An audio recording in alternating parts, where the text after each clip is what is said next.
My husband was in the Air Force and was deployed overseas.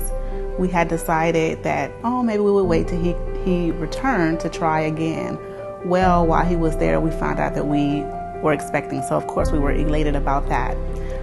Some weeks went by, my stomach was growing, I was sending him updates, and we were just excited about the new baby that was going to join our family.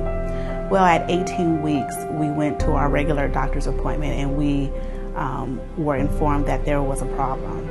That problem was a very rare diagnosis called encephalocele, which basically meant that in the formation of the fetus, the head didn't quite close. So the baby was growing, but the brain was growing outside of the head.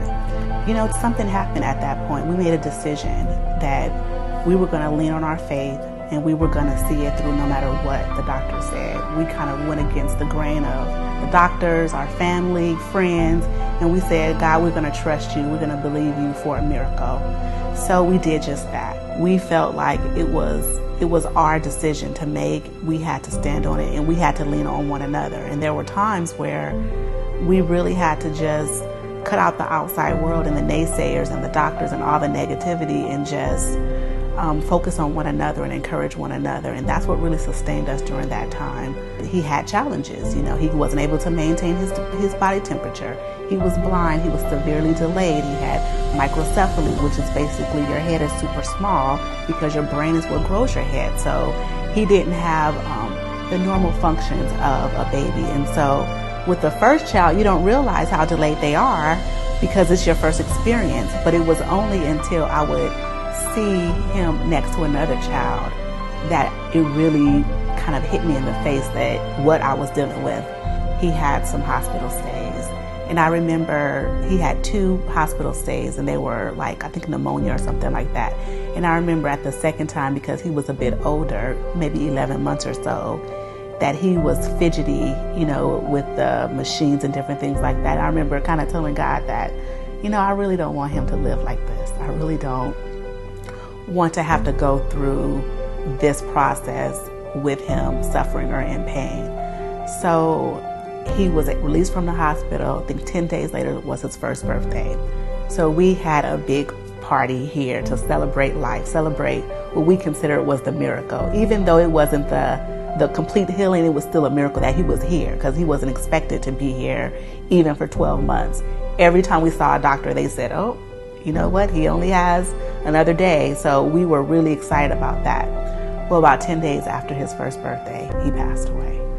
And it was hard to walk through that. But what really sustained me and my family was that our faith in God showed us that he was in a better place. He was healed. We didn't get the, quote, miracle that we wanted, but it was a miracle that we had him for the time that we did. He was such a blessing to everyone who he encountered. As a part of my healing in the whole process, I did take some time and I wrote a book about it, and it's called Predestined: Embracing the Miracle of Life. And so yes, even with my son, I experienced some disappointment, but I can see where he was such a blessing at the same time. So it's for mothers who are going through things with children who are not really what you consider perfect. That was one of the things that my husband and I discussed. We were saying that a child that God gives us is not perfect because it has a disability. So no, we didn't want to accept that. We said, whatever God gives us is perfect. So the book is Predestined, and it tells the story of our journey of how we experienced it and how we walked through it. Since then, some months passed. About a year or 2 later, we had another baby, completely healthy, completely whole. We named her Faith. It was the culmination of everything that we had been through as parents and our journey with trying to have a child. So now Faith is 10 years old. She thrives. She's the top of her class, straight A student. And what a period to the journey that we've had to be parents. We were believing God for a miracle. we didn't see the miracle in the way that we believed and that our son would still live. But the miracle ended up being that we were chosen by God for him to be his parents. We were chosen to steward him for the time that he was here with us on earth. So that is really what I hope the Scarred Beautiful movement will produce, is to see that even though you go through things, you don't have to stay there. You know, you can still move on. There's a rainbow on the other side of it. I am Shawn, and I am Scarred Beautiful.